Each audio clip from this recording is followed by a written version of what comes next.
శివరాత్రి ఎలా మొదలైంది? శివరాత్రి వెనుక కథలేంటి అని తెలుసుకునే ప్రయత్నం చేద్దాం.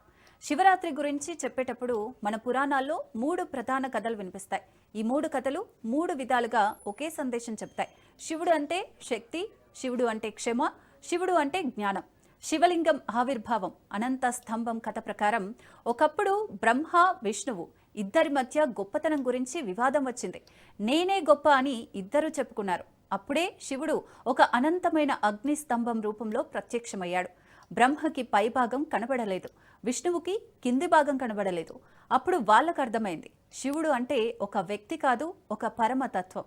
ఆ అనంత స్తంభమే తర్వాత శివలింగంగా పూజించబడింది. అందుకే శివలింగం అంటే ఆది లేని, అంతం లేని పరమశక్తి. ఈ సంఘటన జరిగిన రాత్రే శివరాత్రిగా పురాణాలు చెబుతాయి.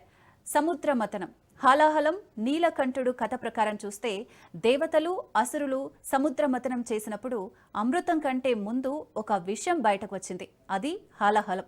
ఆ విషం ప్రపంచాన్ని కాల్చేస్తుంది. దేవతలు భయపడిపోయారు. అప్పుడు శివుడు ముందుకు వచ్చాడు. ఆ విషయాన్ని తన కంఠంలో నిలిపి ప్రపంచాన్ని రక్షించాడు. అందుకే ఆయన నీలకంఠుడు. శివరాత్రి రోజున భక్తులు ఉపవాసం, జాగరణ చేయటం వెనక అర్థం ఇదే. మనలో ఉన్న విషం, కోపం, అసూయ, వ్యసనం, ద్వేషం అన్నింటినీ శివుడి తత్వంతో కంఠంలోనే ఆపుకోవాలి.